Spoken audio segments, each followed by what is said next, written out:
Richard Gibbs, principal at Plantagenet Investments. Richard, good morning. What did you make of the Fed commentary and also, more importantly, how the dollar reacted to things?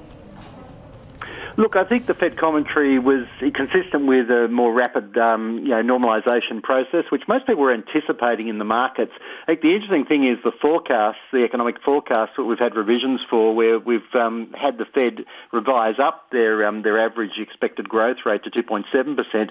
Yet, if you look at the inflation side is expected over a multi-year period to continue to undershoot their price stability target of 2%. And I think that's gives you an indication of the reaction we saw on the exchange rate side, but more importantly on the long bond side in terms of bond yields. What do you expect will be the scenario here onwards in terms of rate hikes? The markets seem to have gone into the announcement expecting maybe some indication that there could be 4 this year, but they've stuck to script. They've said there will be 3. The expectation still continues that there could be 4 this year. And of course, the dot plot has moved towards, maybe more rate hikes than anticipated in 2019 and then in 2020. So is this going to be as gradual a path as everybody had anticipated? Do you expect any volatility in being able to sort of read what goes on with the rate markets? I think there is going to be volatility, and I think the reason being is that most of us with a memory of 1994, when Alan Greenspan was the chairman of the Fed, of course, was playing catch-up, remember how the yield curve, deteriorated enormously and responded very badly to those rate hikes because there was an expectation that the Fed was catching up to accelerating inflation pressures. That's different this time around, but the conundrum for the market, of course, is on the unemployment side, where the Fed seems quite willing to allow that drag from the output gap that occurred after the GFC to be wound back and really is looking like they're going to be content with an unemployment rate falling as low as 3.5% in the US. And that's going to be I think the cause of volatility, particularly when the bond market then looks at its risks and goes, well, we're not seeing any appreciable rise in or acceleration in inflation pressures.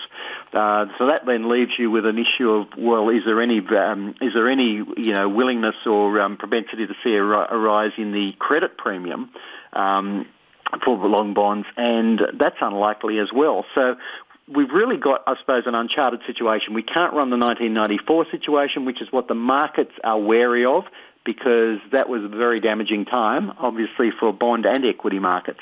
So I think that's what's going to produce the volatility, trying to second-guess the Fed and work out how consistent their communication is, their signalling, with what we're seeing with the aggregate variables in the economy. Richard, if indeed the Fed is not going to be disruptive, and there were enough comments made to show that they are going to be data dependent, then does the Fed become, as somebody said yesterday, a sideshow, since they are only going to be playing catch up? And would the markets, which is the bond markets or the dollar IBOR and some of the others, provide or prove to be the lead indicators of what will impact the equity markets and the bond markets over the course of the year? Well, I think there's some element of truth in that, but I think for Jerome Powell, the new chairman of the Fed, the Board of Governors, I think wants to be seen as proactive rather than reactive, and you're suggesting the risk is they become captive and reactive. That was very much the situation in 1994, and that is the template that everyone goes back to, or the paradigm that everyone goes back to with that experience in the markets, because that was destructive for all asset markets. But we don't have the precursor to that this time around, because we don't have accelerating inflation pressures that are there and evident or being measured at this point in time. We still have an undershoot. So that, I think, is going to be the issue. And then the problem for the Fed, too, is you don't want to be a captive of the data pure and simply, because otherwise you're on a month-to-month roller coaster. As much as people say, well, we look through the month-to-month volatility in data, markets don't. And so I think the Fed is going to want to try and create a narrative that actually is forward-looking but does not really hang everything on one particular variable, and because that will be problematic. Richard, one final question from me, and that is, are you looking at short-term rates more closely than you are at long-term, at least in the U.S.? The 2-year has gotten quite a bit of attention over the last few weeks, and it does seem to be steepening the yield curve a little bit. So a question on that, and also your view on where the dollar goes from here.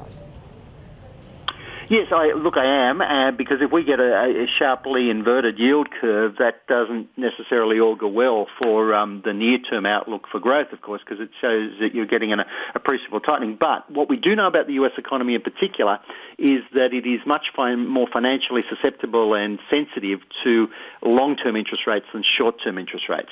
Short-term interest rates will come into play in a major way, of course, with the exchange rates.